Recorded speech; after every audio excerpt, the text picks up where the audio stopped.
एक बार एक लड़के को खांसी हो गई और 2 महीने उसको खांसी होती रही। डॉक्टर के पास गया, डॉक्टर को जाके कहने लगा, कह रहा डॉक्टर साहब बहुत दिन से खांसी हो रही है। उसने कहा तेरे परिवार में कौन कौन है?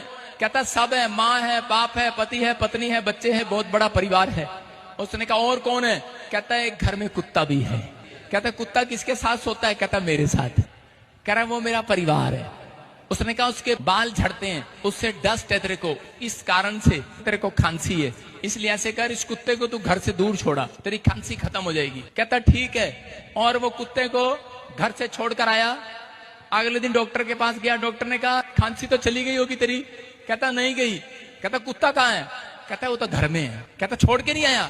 कहता छोड़ा था फिर वापिस आ गया। कहता अच्छा ऐसे कर, यहाँ से 15 किलोमीटर पर एक जंगल है, कहता वहां छोड़ के आ। वो जंगल में से वापिस कोई नहीं आता। कहता ऐसा जंगल है वो। और वो जंगल में छोड़कर आया। अगले दिन फिर गया चेक कराने के लिए। डॉक्टर ने कहा खांसी चली गई होगी तेरी। कहता नहीं गई, बुरा हाल हो रहा।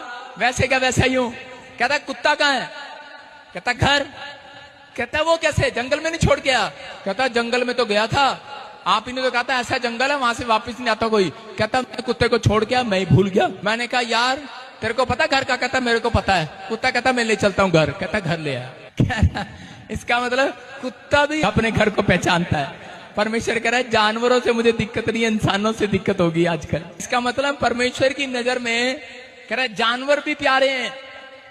कहता इनको समझ नहीं आ रहा, कहता इनकी जान पहचान नहीं है। कहता आज जितनों की जान पहचान यीशु मसीह के साथ हो गई है, मैं कह रहा हूं अंदर की हो चाहे बाहर की हो, कोई बीमारी भी हो आज निकल जाएगी यीशु मसीह के नाम में। आमीन बोलने वाले बाहर निकाल दो।